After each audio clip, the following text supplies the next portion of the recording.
getting through our APIs. And right now we're getting about 1 billion hits per day through the APIs.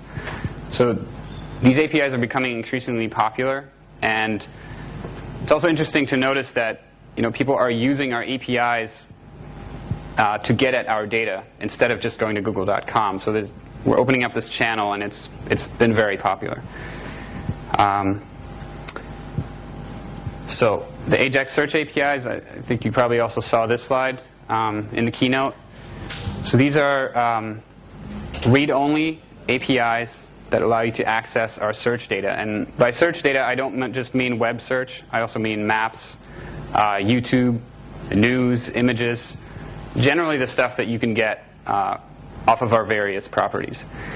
And you'll see in the middle there, it says REST.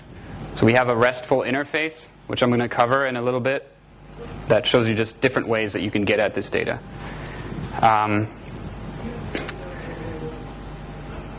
So first, I'm going to cover basically JavaScript. I'm going to show you how you can use JavaScript to access our search data. And then in the second part, I'm going to go into the RESTful interface. The reason why you would want to use this interface is if you're in an environment where you don't have JavaScript. So if you're working on Flash or you're working on pure server-side code, you can still access this stuff, and I'll show you how. OK, so first, JavaScript. So I'm going to do a little bit of a demonstration to start it off, and I'm just going to write some code and just show you how things work in general. So let's see, what's the best way to switch, I guess. So I'll do this, and OK. So I'm going to just build a little file here, right? So this is running on my local host. Whoops, that's not the one. Right, if I go here, obviously there's nothing there yet, so we're not seeing anything. But here's where I'm going to start writing my code. So the first thing we'd want to do is just create some basic HTML. So everybody should be pretty familiar with this. The only thing that's interesting here is that we're creating a div element that is where we're going to dump our search results into. Right, so right now it's just going to say loading until we get some actual JavaScript to do anything. So to use the search APIs, the first thing we're going to do is include a pretty long script tag that references the search API libraries. So all you're doing is you're adding a script tag, and you're setting the source here. And you'll notice that I have a key here, which I'm passing into this source element. The key is completely optional, and I can talk about the key in more detail later. But the idea to remember is that it's optional to use keys to access these APIs. The real benefit of using a key is that it allows us to understand who you are as a developer. And that just kind of gets at this kind of bad neighbor problem. So if you have somebody who's abusing the API and generating a lot of traffic, if we can identify everybody, then we can make sure that everybody's happy and not suffering because one particular individual might be abusing our APIs. OK, so with this tag, we're just referencing the library, but obviously this page is still not going to do anything. So the next thing we need to do is actually load the JavaScript library. So for that, we're going to add another script tag here, and we're going to use the loader to load the search API. So I'm going to talk about this loader in a little bit more detail in a couple slides. For now, the key thing to remember is that you type google.load, you pass in the API that you want to load. In this case, we're loading the search API. You can also do other APIs, which I can cover later. And we're passing in the version, so in this case, version 1. OK, still, our page is not really going to do anything. So what I'm going to do is add, whoops, that's the same thing. I'm going to keep working within this script tag here. So this is where we're going to do all our programming for now. So the next thing, I'm going to add a function here. Right, so here's my function. It's called initialize, and it just shows an alert when the AJAX search APIs are loaded. And I'm also going to add the callback here to the Google object to say that when this stuff is loaded, call this function. So now we can actually start to run this. And what you'll notice is that we get our alert, API has been loaded. So that's great. We know it's working, but now let's actually do something with this. So I'm going to actually remove this alert here. I'm going to keep working within this function. OK, so the first thing to do is OK, I use these shortcuts don't worry about the numbers. It's just some type completion, so I don't have to type all this. So the first thing we want to do is create a search control. This is the basic object that you want to use when you use the search APIs. By itself, the search control doesn't really do anything. So we need to do something else. So now we're going to add a search. Actually, a searcher. So that's the correct terminology. So I mentioned earlier that you can do different kinds of searches with the search API. Like a video search or an image search. And each of these is a searcher. So what we're doing is we're adding a web search here. And we're adding that searcher to the search control using the add searcher method. Now if I run this, nothing's going to happen because, yeah, it's adding the search, but it's not actually displaying any results. So for that, I'm going to use this method here. And that's just the draw method of the search control. So this basically draws the search results that are retrieved into the page. And what we're doing is, if you probably remember from earlier, we had this div element in here called search control, so we're going to actually render our search results into that. So now if I run this, right, I get my search bar, and now I can type in here, search for coffee, and I get a search result. Now, by default, you'll get just one result, and it'll be open. This little arrow will be open, and this also can be closed. And you can also display more results. So I can display up to 8 right here. All this can be controlled programmatically. You can set options for each searcher that determines how you want this stuff rendered. I'll go into that in a later slide, but there's a lot of control you have over how you want to present these search results. Okay, so web search results, it's pretty nice. We're going to start adding some other search results. One other thing that's also interesting is that we also have this execute method. So if you don't want to show the search bar, if you want to show the search bar, but you want to automatically search for something immediately when the page is loaded, you would use this execute function. So in this case, we're searching again for some coffee, and it's going to search immediately. Okay, so now that we have this, is this pretty clear? Are there any questions on this? Okay. All right. So now let's add some other searchers, right? So we're going to add, where am I here? Okay. We're going to add a local search. All right, so again, this is just, you're just creating another searcher object, and you're just adding it to the search control. And some of the searchers have specific methods. In this case, right, we have a set center point. And that just allows you to set the center point from which you want to get some local results. So in this case, we're searching for coffee in New York. So if I run this now, right, I get some local results that I can go through. And if I click on these, I'll get a Google map, and I can click on directions and find the directions and so forth. And it's very easy to change, so I can just, as I add it in my notes here, I can change this to Prague. If I run this again, right, I get some results for coffee in Prague. I can also, of course, search for, which I think is the Czech word for coffee, I hope. Right, and now I get other results for the Czech word for coffee. So basically, the idea is that you create these searchers and you add them to your search control. We can take this a little bit further and add more searchers. Okay, so now I've got, right, I'm adding a video search, blog search, news, image search, book search, patent search. These are all the searchers that are available right now. So if I run this now, right, I'm auto-searching for coffee every time. Right, so now I'm getting web results, I'm getting some videos, some blog results. So 36 minutes ago, apparently, it's been determined that we warm up to strangers with coffee. Coffee is heartwarming, says something on the news. We get some images, books, and even patents. So we can, look around for interesting patents about coffee. Now, if I want to search, if I want to again change the term to something in Czech, right, you can see that the results are going to be different. Now, if you want to change the actual user interface language so that it says search and all this stuff in Czech, you can pass some options to the loader. And I'm going to show you how to do that. So as you remember, here's our loader, right? And the only parameters that we've covered are that the API that we want, in this case the search API, and the version. You can specify a whole series of options, which I can go into later if people have specific questions on them. But one of the options is language. So we're going to say, actually, I think I have a little shortcut for this, actually. Just saves me some typing. Whoa, no, that's not it. Maybe it's this one?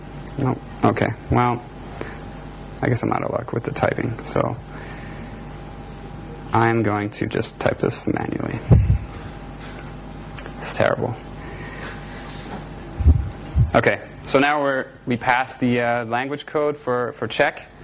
And if we run this, you can see that this is now in check.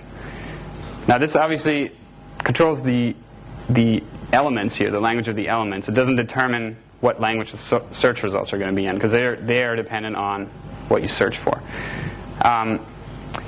Now, the other thing I wanted to show you about web results is that, so I showed you here how some of the searchers have specific options. So the local search, you can set it to search in Prague. The web search also has a number of options. So one thing I can do, I'm going to actually remove some of these searchers to unclutter this. So for web search, if I wanted to restrict the results to only a specific domain, which is a pretty common use case, right? If you have your own site, right, and you want to display search results dynamically, but you want to only search inside of your site. Let's say you have a site with a lot of users and they have all these blogs and you just want to get their results. You can use search restriction here. There you go. Right, so here I'm restricting the search results just to this domain. So if I run this now, right, then I just get results for coffee only from this particular domain. Let me see if I'm missing anything. Okay, so now I'm going to switch gears here and show you some of the other demos that we have. So I'll show you the links where you can look for documentation and where to get started at the end of this talk. But one thing to know is that we have a lot of really great demo applications that show you how to basically do everything with these APIs. And you can just copy the source code, modify it, and use it however you want to. So one of the neat demos is this one, which shows you how to integrate the search API with the maps API. So here we have a map of, hope everybody can kind of see this, of Rengstorff Park, which is near the Mountain View headquarters. So what I can do is I can search for, well, let's search for coffee instead because it's better. I can search for coffee here. It's going to return my results right here and automatically plot them on the map. If I page through the result, it moves the location on the map. That's one pretty neat way to integrate search results. Another thing that you can do with the search results is you can also clip the search results. So if you want to actually save these or store them somewhere or syndicate them out to another application. So one way to demonstrate this is by looking at this sample, which is another example application off of our documentation. So what this does is, right on this side, by default it's looking for Italian restaurants in the Santa Barbara area. So I can change this to anything. So let's look for some Chinese restaurants. Okay, so here we have some Chinese restaurants. Now you'll notice that underneath each listing, there's this add to spreadsheet link. And this basically will access that search result through the API, copy the HTML, and give it to you so you can use the HTML for something else. So on the other side of these results, you'll see that we've kind of started a little spreadsheet. So what we can do is we can click on this link, and now we're going to copy the results over into this spreadsheet. This can be anything, right? So in your site, you can have any kind of application for this. One other example that might be common is, say you have a blog and you're reviewing, electronics or something. You could have somebody actually take search results out of Google and clip them into the blog comments. That's another example that we have on our documentation. I'm sure you can think of other interesting use cases. So I'm going to copy a couple of these. And you notice there's also another link here for Google Map. So if I click on this, right now I get a map with these particular two addresses plotted. And I can hide these again as well. Okay, so I'm going to go back to the presentation. Any specific questions on some of this code that I just showed you? Okay. There's also be time for questions at the end, but I'm going to keep moving on. Okay, so you've seen the available searches, right? Here they are again, and you'll see that the format is very similar, very easy to use. The patent search is pretty new, so I wanted to show that off. So again, just to review this stuff step by step, right? To use the search API, you basically have your HTML. First thing you do is you add a link to the library, and you pass in your key. The next thing is you use the loader. So here I'm showing you two different ways to use a loader, and what I said earlier is that you can use this loader to load other JavaScript client libraries that we have as well. So the second line shows you how to use the Google Data Client library. You'll also notice that it says 1.x, and that's kind of a nice feature of the loader, and it helps you not have to remember what the latest version of a particular API is. So 1.x always refers to the latest major revision, whether that's 1.1, 1.4, doesn't matter, just use 1.x. You can also use 1.s, which refers to the latest stable revision. And here then are some of the options that you can pass. So we've seen the one in the middle, right, where you're asking for the user interface elements to be in check. You can also say that I don't want any CSS to be returned to me if you just want the HTML and you're worried about performance. And you can also say, I want a specific callback to be executed when the search is loaded. There's a whole lot of other options that I'm not going to go into detail, but if you have any questions on, just find me later and ask me. I can explain it. And then the last step to using the search API is to actually write the code using the search control. So we create it just like that. We add a searcher, right? In this case, a web search. And then we call the draw method, passing in the specific element that we want to draw the results into. So that's really all there is to it. And as you've seen, there's a lot of other parameters that you can tweak to get specific results. Some of the things you can do with the search results is you can change the presentation. Right, so we have specific options that you can pass in to the search control to say, I want these to be in a tab mode, right? So I want a whole bunch of tabs, and I can click on them and get blog search results, news results, videos, and so on.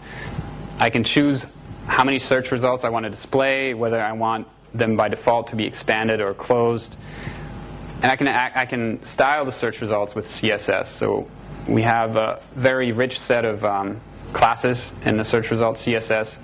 So if you have a site and you use a certain color scheme and you want to make sure that everything looks nice, you can use CSS to style each individual result if you want to.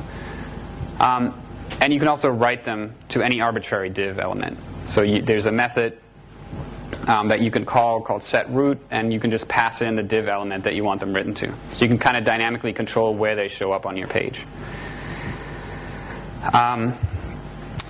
Another thing you can do is you can restrict them to a specific domain. So I showed you that earlier. So this is really useful if you want to only display results from your own site. You can process the results. So what you can do is you can use a callback. You can use a method on the search control passing in the name of a callback function. So this would be useful if you want to do something with the search results before you display them. Right? So say you want to plot them on a map. You specify this callback. The callback receives the results, and you can then do something with that. So you can, if for a local search, you can get the geocodes and write them to a map or something like that. And you can syndicate the results. So you can just copy the HTML as you've seen in the spreadsheet and use that for anything. Notice, though, that when you're copying the search results, you're only copying the text HTML. So you're copying static text. It's not going to be a live result anymore. It was a search result at some point, but when you copy it, you just have the text. Okay, so I showed you briefly how you can use JavaScript to access these. But now what if you're in an environment where you don't have JavaScript access? Like say you're writing exclusively in Flash, or say you're using curl, which is what I'm going to do in this example. So if you're just trying to do this purely on the server side, you can use the RESTful interface. So this is going to return JSON or JSON-P. Is anybody familiar with JSON-P? Okay. So JSON-P is just, I remember there's not that much familiarity with JSON either. So I'm going to show you the JSON way first and then go into the JSON-P. So here's how I would do this using curl. Are people familiar with curl? You used curl before? Okay, a few people. Curl is just a really nice Linux and Mac, and maybe it works on Windows too. It's just a command line utility. You can specify some options, and it can make HTTP requests for you. So here we're making an HTTP request to ajax.googleapis.com, right? And we're passing in the query Google data. So we want to get search results on Google data returned to us. Below you can see the JSON. So JSON is just a very lightweight data format that works as a series of nested arrays. It's used a lot with JavaScript, and it's a lot less heavy than XML.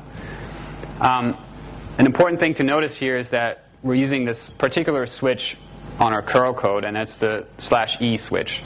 So curl, as any command line utility, accepts a whole bunch of little switches that you can specify specific things. Okay. In this case, -e sets a header of where the request is coming from. Well, this is typically the referrer header. So this just tells us that this request for these search results is coming from, myajaxsite.com. This is very important. If you're using the RESTful interface, you have to identify yourself. It's actually part of the terms of service, which are on our documentation, which I'll show you guys later. Now, I hope this is pretty clear, right? You just make this request, and you just get this text back that happens to be in a JSON format. And you can iterate through that very simply with JavaScript. JSON-P is a way where you can specify a callback function that you can wrap the search results into, right? So in this case, you would actually just add another URL parameter to the URL that you're accessing and give it the name of a function. And then you would get your search results wrapped in a JavaScript function. So the idea is that if you don't want to load the JavaScript library and you want to do this just on the server, if you have a JavaScript function called process my search results, and you run this curl script, it's going to dump the results and automatically call the function. So it's just a little bit less overhead. Okay. Talk to me later if this is unclear, and I can explain this in more detail. Okay, so the best way to get started with the search APIs is to go to code.google.com/API/AJAX. You're going to find a lot of sample applications, some of the ones that I showed you. There's also some wizards, so if you don't like to write the code yourself, you can basically click through a bunch of steps and it'll generate all the code for you. And there's a large number of examples, including samples that people have submitted in the community. So these are also pretty interesting to look at just to see what some other people are doing with the APIs. So I'm going to switch gears now and talk about the Google Data APIs, which are a little bit different. So you've probably seen this slide also in the keynote, and this just explains that we have the Google Data APIs, and they allow you to access the data in a whole bunch of Google services. Some of them are Contacts, Google Calendar, Spreadsheets, YouTube, and so on. The way I'm going to talk about these APIs is by following these three things. The first thing is I'm going to talk about what data is in the Google Data APIs. So I'm going to give you an exact list of what the data APIs are and what some of the typical data is that you can find in there. The next part is going to talk about the protocol. So one of the most important things about the Google Data APIs are that they all use the same protocol. And we call this the Google Data Protocol. The benefit of having this protocol is that the data that you might get out of Google Calendar is going to look similar to the data that you might get out of YouTube or out of spreadsheets. The idea is that you don't have to learn different formats or understand how to convert from one to another. It's all going to be very similar. I'm going to go into the protocol a little bit, explain how it works and why we've designed it the way we have. And then I'm going to talk about the client libraries. So we've written a whole bunch of client libraries that are all open source in popular programming languages. And the real benefit is that if you don't like to work with a raw protocol and you like to use Java, you can just use the client libraries and never have to worry about what actually happens in the background. Okay, so can I just get a show of hands of who's heard about the Google Data APIs before? Okay. Who's used the Google Data APIs before? All right, a couple people. So this slide kind of identifies some of them. You'll notice they're Blogger, YouTube, some of the familiar ones. We have a lot of data in these APIs. So you're generally talking about millions and billions. So most of these services have millions of users. So if you have an application that allows you to access Calendar, you could potentially grow your user base by the millions. And a lot of the data is in the tens of millions or billions. I know that for Picasa we have billions of photographs in there. So there's a lot you can do with this much data. For YouTube, everybody's aware that we have a lot of videos. One statistic that we know is that every minute, 13 hours of video are uploaded to YouTube. So that is a lot of video content.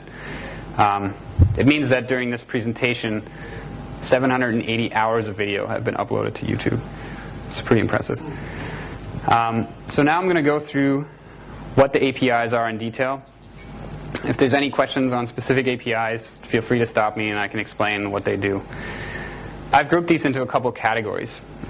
So we have some APIs that talk to Google Apps. I'm going to assume that most people know about Google Apps.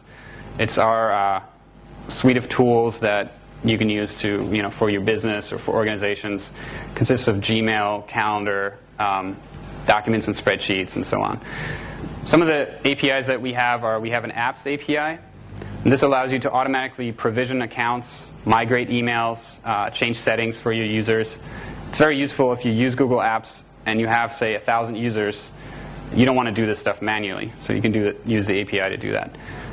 There's an API for Google Calendar and an API for Google Contacts.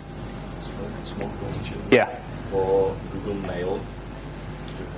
No, there's no API. I can't. Let's talk about that later. There's a bunch of APIs that allow you to manage data. So there's an API for Google Base. Google Base is our web database that you can use to manage your content. We have an API for Google Documents and for Google Spreadsheets. And then we have Google Data APIs for specific web properties. So Blogger has a Google Data API. Book Search is a pretty new Google Data API. Google Notebook, Code Search, the Finance Portfolio Data API, Google Health. All these have Google Data APIs. And we have some multimedia ones. So I mentioned Picasa and YouTube. And also Webmaster Tools is a Google Data API.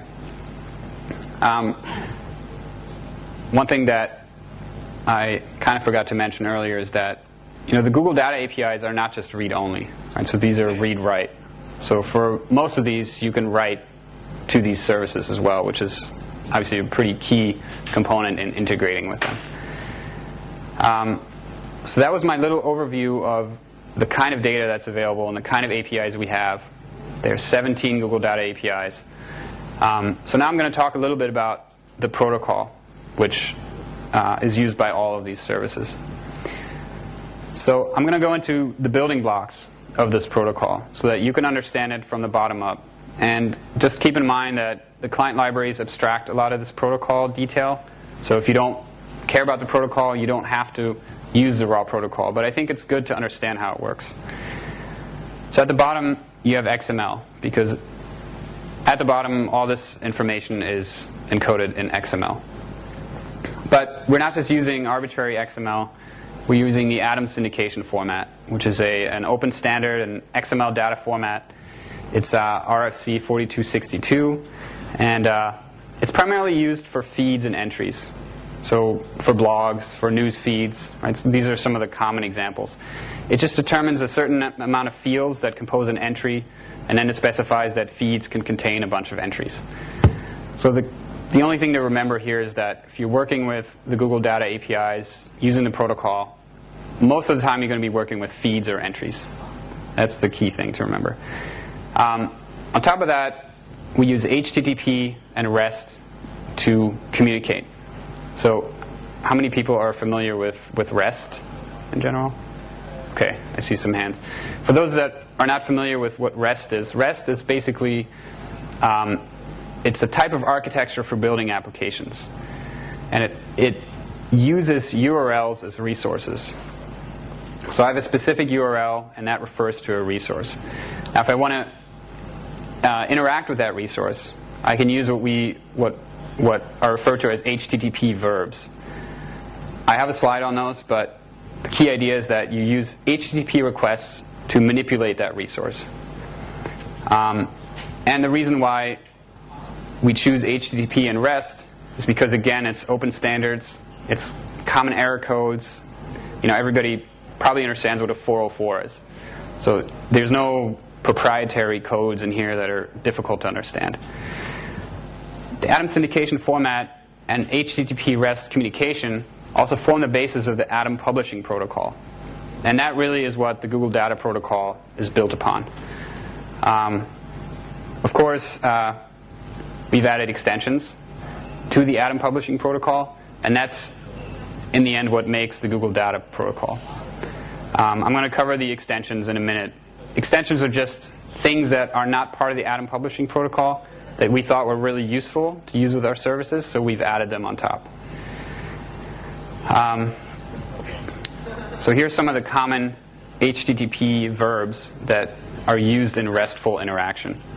So there's an HTTP GET, which is a very common thing that gets executed every time your browser goes to google.com. It's actually making a GET to our server, and we're returning it some data. There's an HTTP POST, which I'm sure some of you are familiar with. It's just when you fill out a form and you submit, right, it's actually taking that data and posting it to a URL. Some of the ones that you may not be as familiar with are an HTTP PUT, which basically says, I have this data, let's say it's a calendar entry, and I want to change the title. So I'm going to put it back to the server, and that performs an update. And then you have a delete, which obviously just deletes some data. So the last thing on this protocol are going to be the extensions. So I'm going to talk about these briefly. If you have specific questions, please feel free to grab me afterwards or ask me once I get done with this presentation. First thing is that we've added extensions for specific data models. So the Atom syndication format is an XML format specifically catered to pretty much blog entries. Right? So entries can have a title element, they can have a category, an author, things like that. But we have other services that are not just blogs. So in this case, we're looking at an XML element that you would find using the Google Contacts API. Every extension that we've added is in the GD namespace. That's why you see GD at the front there. And then the name of the extension, in this case, phone number. So this is just an XML element that identifies somebody's phone number. We've also added the ability to perform batch updates. So this is just the idea that if you have 100 entries that you want to update, you don't have to send 100 individual requests. You can create a feed and add 20 entries, and you don't have to do the same thing to all of them. So you can say, I want to delete 5 and update 15. You prepare that feed, you send it to us, and our server is going to do whatever you asked for and send you a feed back with a status on each entry, and so you can see what happened to it. This saves you, obviously, a lot of requests. And if you're working on applications that are going to run on a mobile phone or something, you don't want to send too much back and forth. Another extension is what we call optimistic concurrency. This is a complicated term, but it basically just refers to the idea of versioning. So every resource that you manipulate using the Google Data APIs is going to have a version. And every time you do something to it, it's going to have a new version. An example where this comes in really handy is if you have multiple clients talking to, say, the same calendar entry. Right? You don't want one client talking to it and one person overwriting the change that another person made. So every time you update an entry, you're going to get the XML of that entry sent back to you with a new version number. And the server will only accept requests that go to the last version number. So if you make a request to an old version number, it's going to tell you, no, I actually have a newer version of this, and you're talking about the wrong entry. And this is handled on the server side automatically. So you don't really have to worry about this in your applications. Our servers are going to increment your entries. We also have built-in capabilities for authentication. Now, obviously, with the Google Data APIs, a lot of times you're going to be talking about user data, which is going to be behind a password, right? So if you want to add a calendar entry to somebody's calendar, you have to make an authenticated request. You can't just write it without identifying who you are. In general, we have two basic ways for authenticating to the Google Data APIs. There's client login, which is our flavor of basically username and password authentication. This is used primarily in desktop applications. If you have something and you have a person's username and their password, you can use that, send it to our server, you'll get a token, and if you can use that token to make requests to that user's calendar or any other API. If you are using a website, we have two different flavors of web authentication. Now, these are more in the spirit of authorization or proxy authentication. What this means is that your application doesn't actually have to store the user's credentials. In fact, your application doesn't even need to know who the user really is. And this helps you because then you're not responsible for the security of that user's account.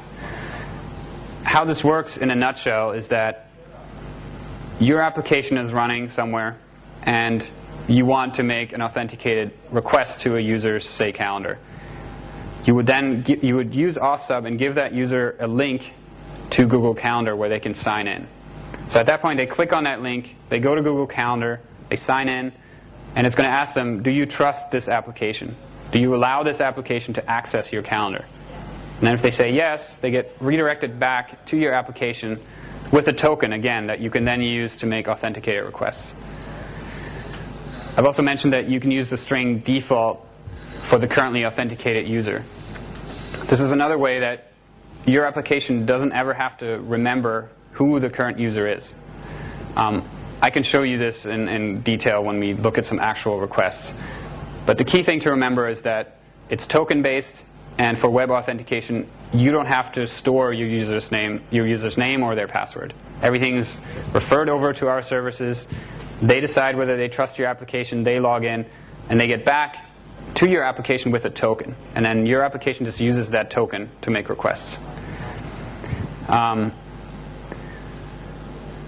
Another extension that we have are alternate output formats.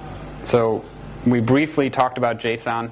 But if you don't want to work with XML or you have something written that can talk with RSS, you can just request a different format that this entry is encoded in. So we allow JSON. We allow JSON in script, which is similar to the JSON-P technique that I talked about earlier. It's the idea that you're getting JSON results wrapped in a JavaScript function that gets executed when the results are back on your site. You can also ask for RSS and KML, which some of our APIs support. In this case, in Picasa web albums, if you have a bunch of photos and you have geolocated them, you can just get a KML feed and map them to a Google map.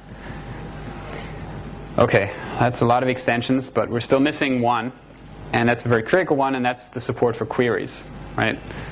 We're at Google, we like to search things, so we've added mechanisms that allow you to do full text search on all of our services. And this is done primarily with URL parameters. There's a really rich set of these parameters. The simple one is just adding q equals and then to the term that you want to search for. You can exclude search results. So you can search for anything that doesn't match foo, as in the second case, by just putting a minus in front of it. You can search for categories. You can combine multiple terms. There's a very rich set of these search results. Okay, if you're interested in playing with the Google Data Protocol on a raw XML and HTTP level, we've developed a tool which we've called the OAuth Playground. That's under googlecodesamples.com and under Tools. This is a fully interactive JavaScript application that allows you to make requests and sign in to your calendar and send data back and forth and look at what those requests actually look like. You can see the HTTP codes, you can look at the XML, and you can get very familiar with this protocol. So now I'm going to go into the last section of this talk, which is going to be the client libraries. So we've seen the protocol a little bit, kind of have a sense of how it works. Now if you don't want to work with raw XML, you can use our client libraries. So we've created client libraries in these 6 languages. So there's Java, JavaScript, .NET, Objective-C, PHP, Python. There's also a number of contributed client libraries that have been written by people in the community. All of our client libraries are open source. So you can look at the source code, and you can contribute patches and whatever you would like to do with it. Modify it, use it. They're also, so I say they're open source, they're also written by us at Google, and they're very actively maintained, which means they have issue trackers. So if you find a bug, you can let us know, we can fix it. When a new API comes out, we try to make sure we have functionality in the client library for it.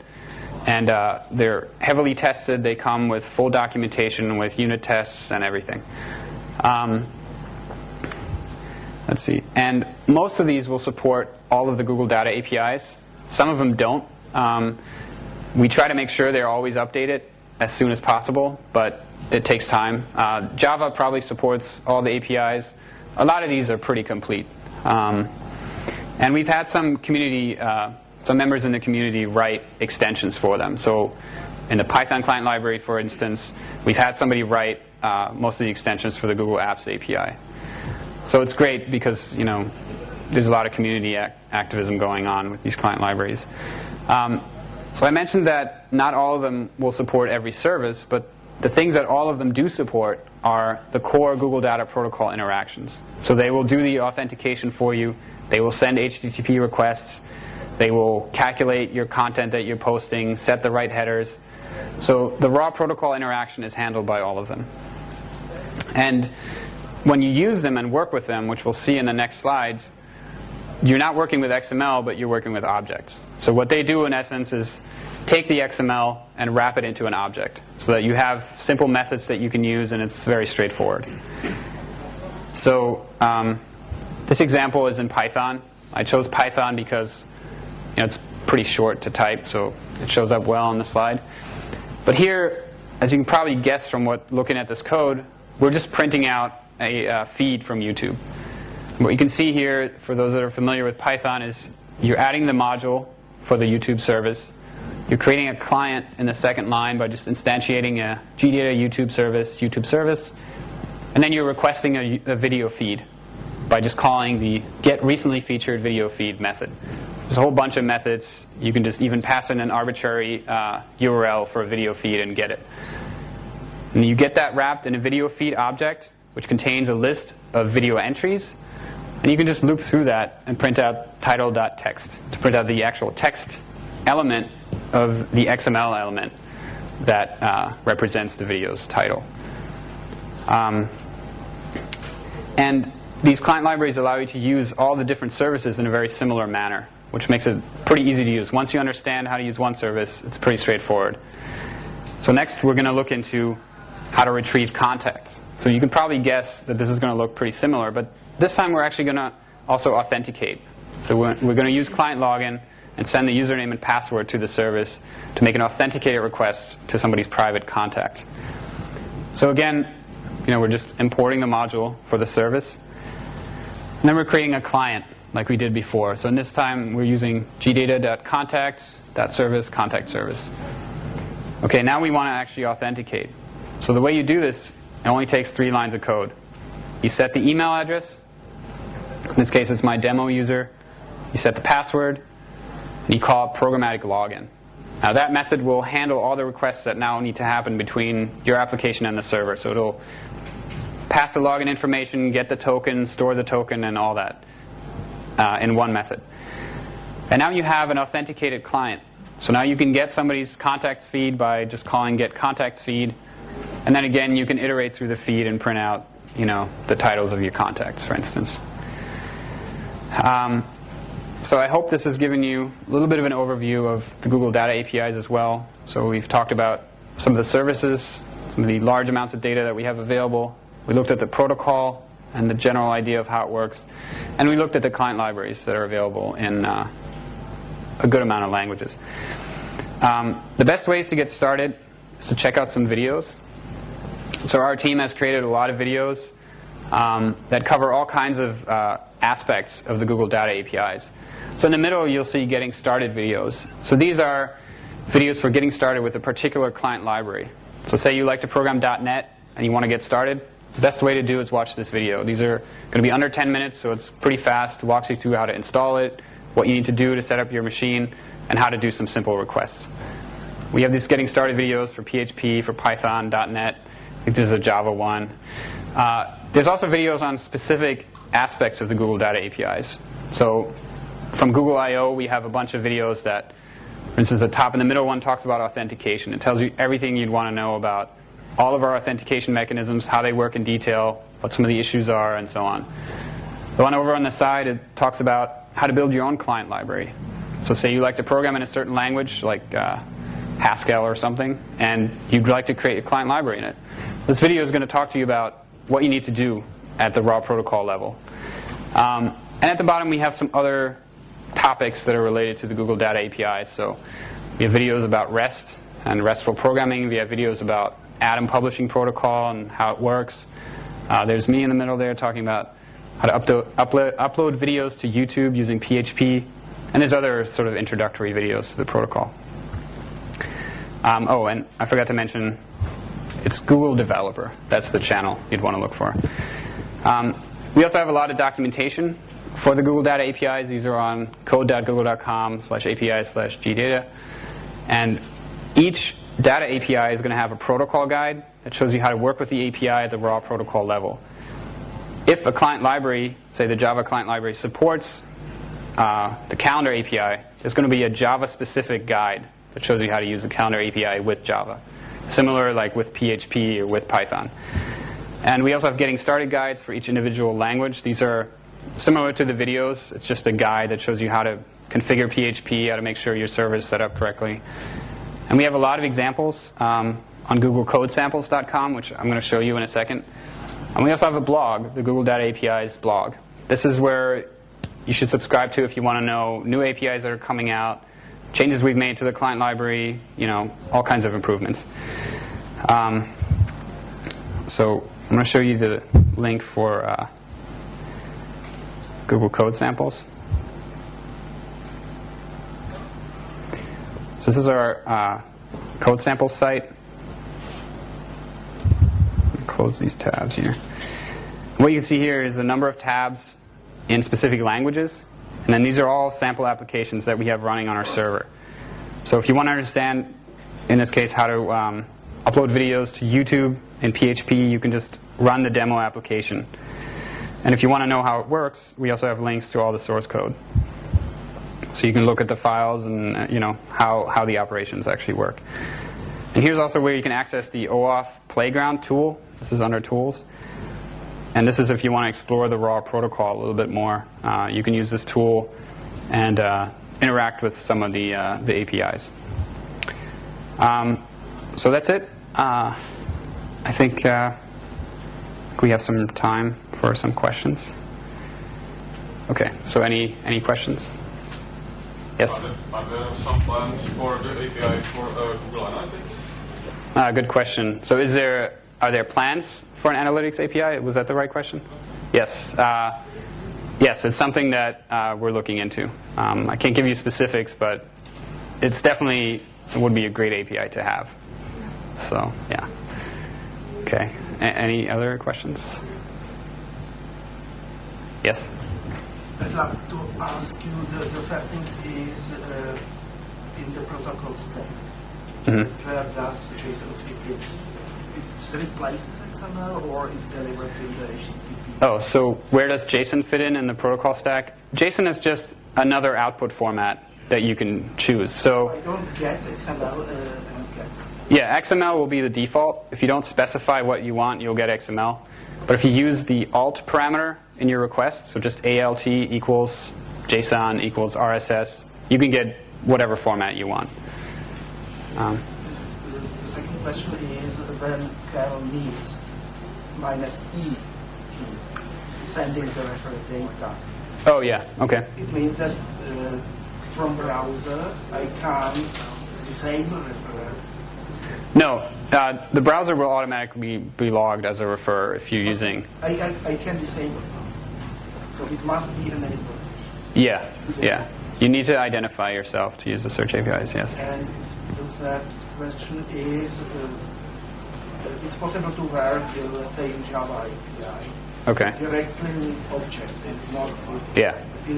There is some kind of binding between it. Yeah. Is it proprietary or No, it's all open source. So, yeah. So the question was, when you use the client library, are there object bindings to manipulate the XML? And the answer is yes. I mean, all the languages that we have client libraries in have pretty powerful facilities for just manipulating XML. So, you have stuff in Java and .NET and PHP and so on. And our client libraries just make use of these facilities. So it makes programming a lot easier because if you have a contact or let's say a calendar entry and you want to update it, there's just going to be a method on it called update. And in your code, you just call that method and it transforms it into XML, sends it, interprets the response, and gives you an updated entry. So you don't have to worry about any of that. So is the bundle, let's say, Java API for XML binding, which is developed as a Java specification request, and it's deployed in the client library? Yeah, okay. We can. So here's if you go to code.google.com, I was actually there earlier. Some client libraries, I think Python, for instance, you have to download Elementary, which is an open source XML handler. I think for Java we have something built in. I'm not 100% sure, but we can take a look. I don't know what it's called. Is it just... Oh, here's the .NET one. Or is this -Java? No.